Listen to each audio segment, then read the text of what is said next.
world. How are you today? Good, good, good. Hi, this is Charles. I'm the better half of Charles and Tribulations. And I know some of you people out there are waiting for the new video, so we just finished up filming on it. Hopefully it'll be out soon. But that's not what this is about. People that know me, they know I'm big into movies. They know I love movies. But they know I'm really into horror movies, and that's why this time of the year is my favorite time of the year, because Halloween's around the corner, and it's the best time where you can watch a shit ton of horror movies and people don't look at you funny. So, what I'm going to do today is I'm just going to go over some of my favorite horror movies that are out there. Some of them you might agree with, some you might not. Some of them will go, wait, that's old, I don't want to watch it. But you know what? Fuck you if you don't like it. And if you do like it, you're awesome. But I'm just going to go over them and give a brief description, tell you what I think, if there's any flaws in them, you know, the basic generic stuff you always see on the internet. First two movies I'm going to go over are classics, in my opinion. You got Dracula and Frankenstein, both the Universal versions. Though if you like Hammer horror films, I highly recommend watching theirs too. These are both really good movies, even though they were made back in the 1930s. A lot of people get turned off by the fact that they're in black and white, but, you know, don't believe that. They're really well acted. I mean, every time you think Dracula, you always think of the stereotype, I want to suck your blood, and that's Bela Lugosi. True and true right here. The versions I got happen to be the broken ones, because, you know, the glue that was keeping the things in here broke on me. But it's the Universal Legacy Collection, the 75th anniversaries. And I would highly recommend getting at least one of them. Because the special editions on both versions are the same thing. It just, well, actually I can't say that, because the Frankenstein one does have some Frankenstein stuff. But they both have the same Universal documentary on there. And where is it? Yeah, the documentary, it's narrated by Kenneth Branagh, who did the Thor movie recently, but before that he was known for doing his Shakespearean work, and he actually did the remake of Frankenstein with Robert De Niro and himself playing Dr. Frankenstein. That movie was okay, but I'll cover that in a later date. Both movies, like I said, are really good though. Really well acted. The scenarios, the scenery I should say, is really, really good for the time. I mean, you can definitely tell that it's painted on a mat, but whoever they got to do it did an excellent job. It's very detailed. The models that they use are very detailed. And I know some of you right now, as soon as I said model, just instantly thought of Monty Python. So, but yeah, I would highly recommend them. I'm not going to discuss them too much because you probably want me to get into the blood and gore stuff. Speaking of blood and gore, the next film that I recommend, Nightmare on Elm Street. It's a classic in all rights. It really launched the career of Wes Craven. I mean, he, prior to that, I think only did the Hills Have Eyes and The Last House on the Left, and there may have been a couple others in there. I'm not too familiar with his early stuff, and there's reasons why. But, yeah, I would highly recommend this movie, especially for a slasher film in general, because it kind of reinvented on what the slasher genre can be. Because prior to that, it was just coming out with, you know, Jason film, all Mike's back, and hey, look, here's a Friday, Nightmare on Elm Street. It's about a man who can kill you in your dreams. Freddy is probably my second favorite slasher out of the entire slasher genre. I'm not that big of a fan of Jason, sorry. I like his movies, but I just don't like Jason. But yeah, I mean, the first Nightmare on Elm Street is true blue horror. Freddy does not joke around at all. Like, he'll make a joke or two, but I mean, it's in a scary sense. It's not like in a you know, haha, he called her a bitch and now he killed her sense. It's straight up horror. And it also has, if you didn't know this, a young Johnny Depp in it. Way before he actually became a good actor. He's not that good in it, sad to say, but I mean, you can definitely tell he has potential, but at this point in time, I mean, he was just going through the motions, and that's what everyone remembers this movie for. It has Johnny Depp in it, and what happens to him is one of the most iconic kills in the entire franchise, actually. So, highly recommend this if you haven't seen it, but, you know, I haven't met a person yet who hasn't seen it, so somebody hasn't seen it, so I'll throw it to him. Thanks. The next two movies I want to talk about cover the holiday that I love the most. Yeah, it's Christmas. No, Halloween 1 and then Halloween 2. The reason why I'm covering these both is because, you know, it's a continuation. And first one is just a classic. I mean, if you haven't seen it, see it. It invented the slasher genre, basically. And I know people out there are going, well, what about Psycho? I'm talking the way the slasher genre is nowadays, where, you know, you have that unstoppable killer who stalks and kills his people. He's not, you know, a deranged madman who thinks his mom lives in the basement even though it's a skeleton. You know what I mean.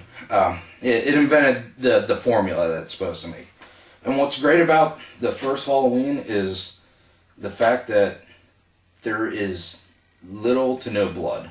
I mean, you can see a little bit of blood on the knife at the beginning scene where he kills his sister, but after that, it's dry. I mean, the movie is scary for different reasons. It's scary because the music it creates such an atmosphere that you just can't help but not get a little tense. I mean, the main theme for Halloween is, you know, undeniably a classic in movie themes in general. I mean, usually when somebody goes, hey, what's your favorite movie theme, I usually instantly go, Halloween followed by Jaws, because they're the two ones that I instantly remember. And the reasons for that is because those two themes just kind of create such a tense moment when they start playing. I mean, how many of you remember watching Jaws and as soon as you heard the dun, I mean, there's no way in hell you can not get scared a little bit for that. And then the second one got a lot of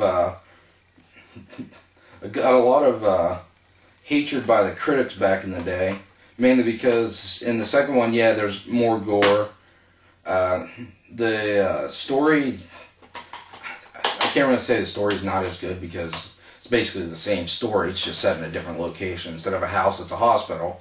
But, I mean, the guy that got to play Mike Myers does a great job. It's still written by John Carpenter, so it's not like it's a bad script. The only thing is, yeah, there's more gore because they figured more gore would equal, you know, more of a crowd and it would bring more scares, which, in my opinion, is not true. I think just the atmosphere in a movie can create better scares. But it still has its moments. Mike Myers, like I said, is still scary in this.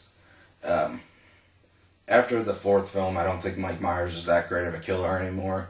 I love him for the first two movies, and the fourth one wasn't bad, but still, when I say I like Mike Myers, it's because of these two films. I don't like 5, I don't like 6. H2O was garbage.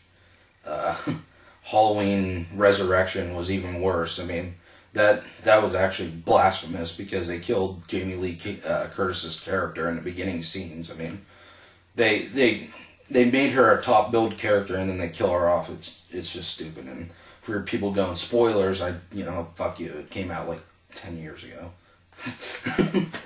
Well, maybe a little earlier, later than that, but you know, it's such a crappy movie that I forget too much about it. But yeah, highly recommend these movies. If you haven't seen them, the first Halloween definitely.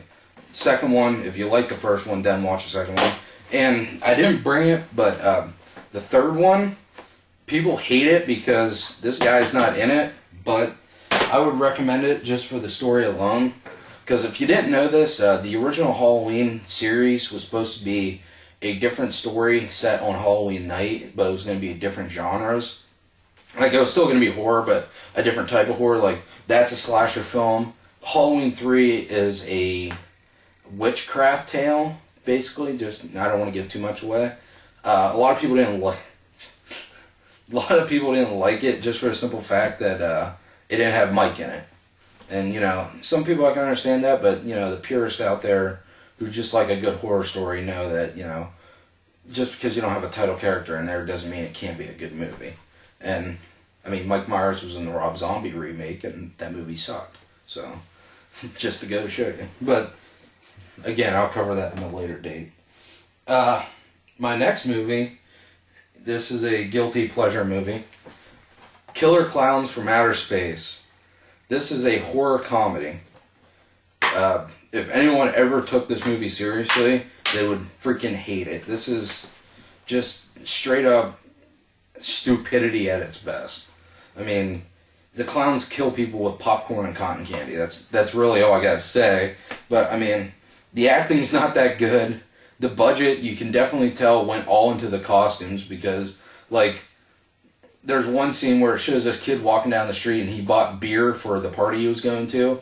And when you look at the cans, it says it's a big white label that says beer on it. So you can obviously tell they couldn't get the rights to whatever beer they're actually using, or it was probably just cans of water with beer written on the side. But it's definitely a movie where if you don't go into the right state of mind to watch it, you're not going to like it. And that state of mind's basically, oh, hey, I'm getting ready to watch this cheesy B movie. I'm just going to sit back and have fun. And that's what all it is. I mean, you can't really take a movie called Killer Clowns from Outer Space seriously to begin with. I mean, that's sort of like, you know, going into a movie and, you know, I don't know.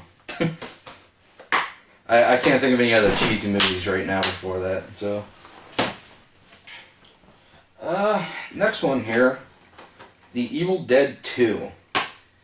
I was going to bring the first one, but my disc's missing, so, and I don't know what happened to it.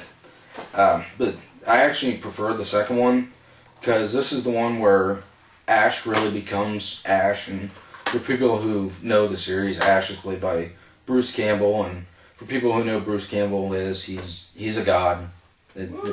Bruce! This is the movie where it went from straight horror to a horror/comedy. I mean, there's a lot of scary parts in it, but at the same time, there's a lot of just straight up strange humor, and that's what I dug about it. It's a great film, great special effects for the time, and for the budget. I mean, it's directed by Sam Raimi, who everyone remembers did Spider-Man 1, 2, and I think there was a third one, but I kind of blocked it out of my mind. But yeah, Evil Dead 2, it has some great scenes in here. I mean, there's a part where Bruce Campbell's kind of going batshit crazy, and he starts laughing a bit, and then all of a sudden, everything in the room starts laughing with him, including the lamps, the stuffed deer head on the wall, I think a couple of the books. Everything's just laughing with him, and he just goes completely and utterly crazy. And also, his hand gets possessed, so he has to cut it off, and he has this foul-mouthed hand that's running around giving him the finger every which way. So, it's a great movie. It definitely showed that Sam Raimi had potential to be a great director, and then he did Spider-Man 3. So, but Spider-Man 2 is good. But yeah, get it. Highly recommend it. Army of Darkness is also good, and actually the first one is really good, but as far as humor goes, this one's probably the best out of all three. So, definitely get it. The next one here, The Frighteners, with Michael J. Fox. This is, I believe, the last movie he did, like theatrical film that he's done, where he was actually acting in it. This movie is about a man who, he has a tragedy happen to him where he almost dies, and because of that, he develops a sixth sense where he can see ghosts, and already you're probably going, so it's a sixth sense? No, it's way off. because like he uses the ghosts to benefit himself through making money by tricking people into believing that their houses are haunted. But he ends up crossing paths with a ghost of a serial killer who's starting to steal people's souls.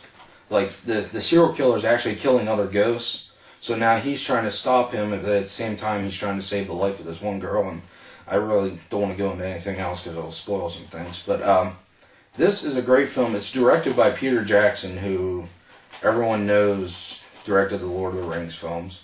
Great films. And when you watch this, the technology they use in this, you can definitely tell this is where he started the whole ghost technology for the ghosts that he used in Return of the King. So it's just kind of interesting to see that, and kind of interested to see what he did before Lord of the Rings.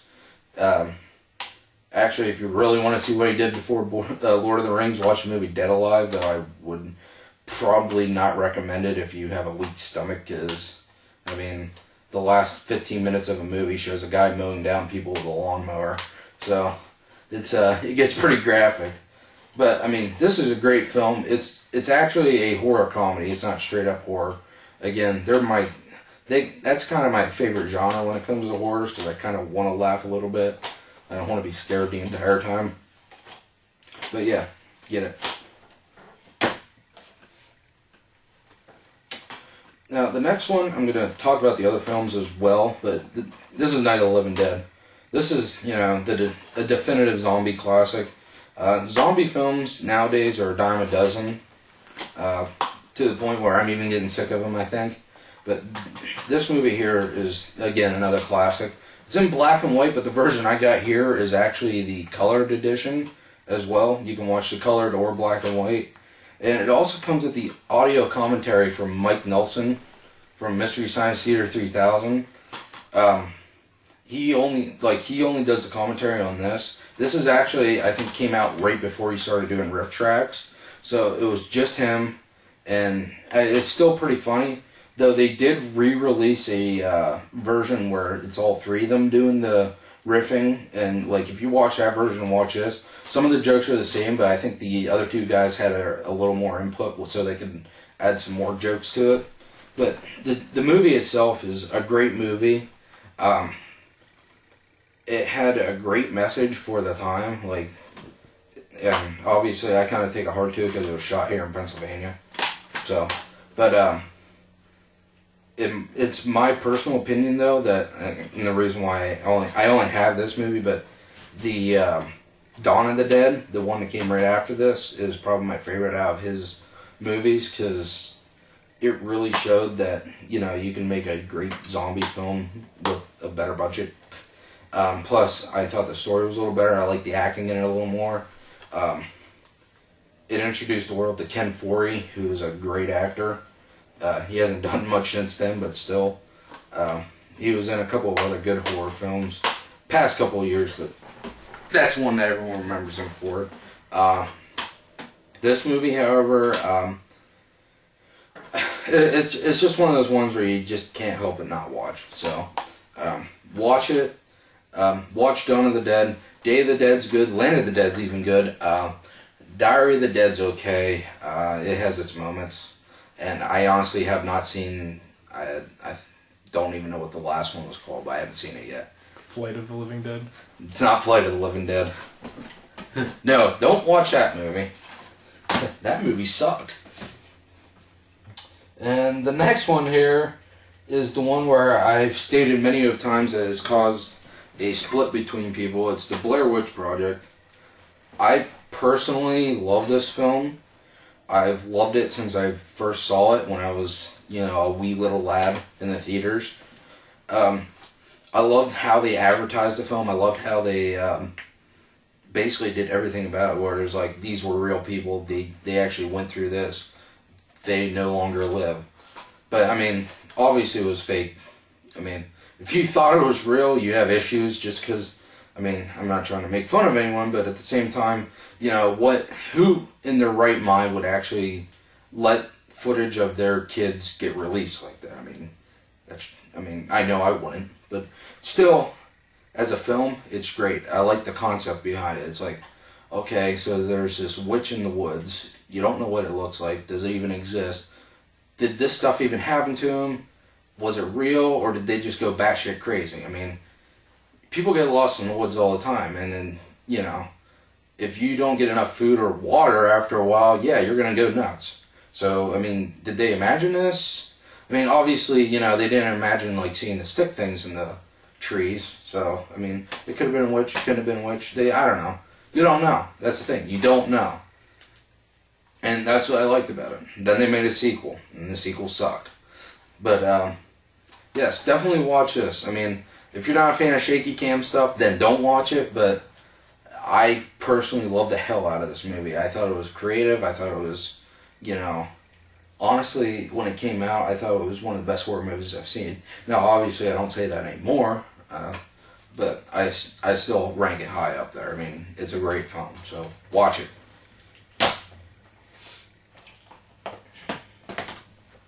The next two I'm going to talk about together, though they don't even kind of belong together, but they kind of have the same feel about them. The first one's Creepshow. Creepshow is directed by George Romero. Same guy did Night of the Living Dead. What's great about this, though, is the person who wrote the stories is Stephen King. And if you don't know who Stephen King is, you've obviously been living under a rock for the last 30, 40 years.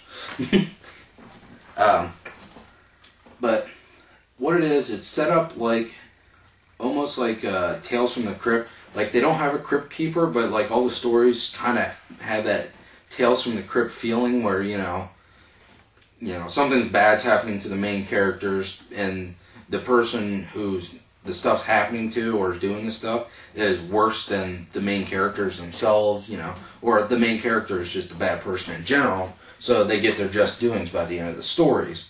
And I believe the first one had 5. Let me look here. 1, 2. Yeah, 4 or 5. I can't quite remember. But it's been a while since I've seen it. I own it, but I don't watch half the movies I own half the time. And I'm watching them on television. But it has some great stories. One of my the favorite story in this is probably the one with Leslie Nielsen, because especially fans of Airplane, like his stuff after Airplane, you kind of forget that he was actually a serious actor at one point, and he's serious in this. In fact, he's a douchebag in this movie, and he buries Ted Danson, the guy from Cheers, up to his neck in sand, right next to the seashore. And the whole story is about him torturing him there, and then he ends up leaving him for dead. And, you know, you think he gets away with it, but in fact, Ted Danson and his wife, well, actually it was Leslie Nielsen's wife, who Ted Danson was cheating with. And, well, they come back in a nonchalant zombie type way. And, well, Leslie Nielsen gets his just doings. But it's a great film, and I love the anthology-esque setting that it uses, and you don't see that anymore, and that's why I got this, Trick or Treat. This does the same exact thing, only there's really, it connects the stories in a different way. Like, those are separate stories. This is different stories set in the same town. Like, everyone lives nearby each other, but it's still separate stories on Halloween night. This is Sam Hain. He's basically he's this little demon dude. That's what he is. Who, he values the true meaning of Halloween. And, like, they kind of cover some of the stuff, like, the reason why people wore masks was to ward off spirits back in the day, and you know, the jack-o'-lanterns were also meant to ward off the spirits, and that's why you're supposed to keep them on all night. You're not supposed to blow them out as soon as the trick-or-treating's done. And this little guy goes around and makes sure that people actually do this, and he just so happens to be in this town this year, and he kind of plays the Crypt Keeper role, where he kind of gets involved with several several of these stories, and I mean, it's a great film, especially for being a modern film. I'm not a big fan of modern horror anymore, because most of it's just Saw, and Saw. And, you know, Saw-esque movies, I'm not a big fan of those films. But this was a pleasant surprise, basically, for me. I thought it would suck at first, but I was wrong. So, highly recommend this, especially if you are a fan of the anthology-esque movies like Creepshow and Tales from the Crypt. The next movie was actually recently in theaters, but not this version. Fright Night. This is a great film. It's another... This one kind of has comedy elements to it, but not really. This is a great vampire film, period. Chris Sarandon, he does a great job as the next door neighbor who may or may not be a vampire. Spoiler alert, he's a vampire. It has a great cast in general. The guy who plays Evil Ed's great. I can't really remember. Stephen Jeffries. He kind of fell off the face of the planet, I think, after this movie. And I won't say what he ended up doing afterwards, but if you want to look it up, go ahead, but fair warning, you might not like what you find out. He's great in this film, though, and of course, Roddy McDowall. A lot of people remember him from Planet of the Apes. He played in the first... I think he might have been in all of them, actually. It's been a while since I've seen him, so... But he plays Peter Vincent, who is a vampire hunter. He plays like a Peter Cushing-esque character who hunts down vampires. When this film takes place, he's like out of work and he hosts like this late night horror movie television show. You know, like he was a horror host, which a lot of people don't even know what they are anymore because they don't exist anymore. But he is approached by this kid who thinks his neighbor is a vampire, and of course he doesn't believe him. You know, it's the boy who cried wolf, all that good stuff. And eventually, you know, he finds out that this guy really is a vampire after this kid forced him to actually go into this guy's house. And, you know, he faked the methods of finding out if he was a vampire, but then he accidentally realized after he was looking through his mirror and, you know, saw that this guy didn't cast a reflection, he's like, oh, wait, he might be a vampire after all. But it's a great film. The second one's not bad either. It's just hard to get a hold of because they haven't issued it on DVD yet, and if they did, it was only out for a limited time. So if you can get a hold of it, watch it, but this one's, in my opinion, the best of the two. So, yeah, watch it. And the last film that I'm going to talk about that I have with me is Sleepy Hollow. This movie here it's great. Tim Burton at his best. One of the collaborations they did with, again, Johnny Depp. Johnny Depp in this movie is a little better actor. But the movie itself is great. It takes a classic tale and puts a spin on it that, you know, needed it. I mean, you've all seen the Disney version, you know, Sleepy Hollow with Ichabod Crane. And I think it was like a split with the Fantastic Mr. Toad. But, I mean, that movie was great, but this movie I think is better because it takes the adult approach and it really kind of fleshes out the character of the Headless Horseman. And it also shows that Tim Burton can make a great rated R film in his modern day of age where it's not, you know, all about the crooked trees and all that good stuff. Yeah, highly recommend this. Christina Ricci is in it as well, and she does a great job. And the Headless Horseman is actually played by Christopher Walken. And everyone loves Christopher Walken, but what's great about him in this movie is he doesn't speak. He just makes grunting noises, and he has like fang teeth and all that good stuff. It's a great film, just for the cast alone. But like I said, the atmosphere that Tim Burton sets up with this, and the story he he takes the basic plot of Sleepy Hollow and just makes it his own, and he does a great job with it.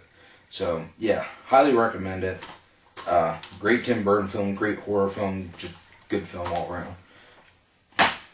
And the last film I want to mention, I don't have it. I was looking for it earlier today, and I don't know what happened to the damn thing. But The Exorcist. I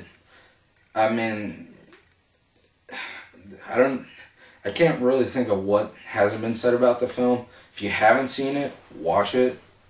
Don't watch the second one, though. The second one's horrible, but one I do want to mention is the third one. Watch that as well. The first and the third one are really good. Obviously, the first is the best, in my opinion. But the third one, I mean, it has George C. Scott. It's directed by the guy who wrote the original book, The Exorcist. So, I mean, it's just a great movie all around. And the first one is just an instant classic. So, watch that. I would have talked about it a lot more, but like I said, I can't find the damn movie. So, but that's it. That's my recommendations. The video that we shot should be up here within the next week or so, depending on when we get this posted. And hopefully you'll enjoy that. I enjoyed making it for the most part. There were a couple of moments. But yeah, we'll hopefully do these vlogs a little more often. Hopefully we got more to come for you then. So peace out. Enjoy the movies if you watch them. And goodbye.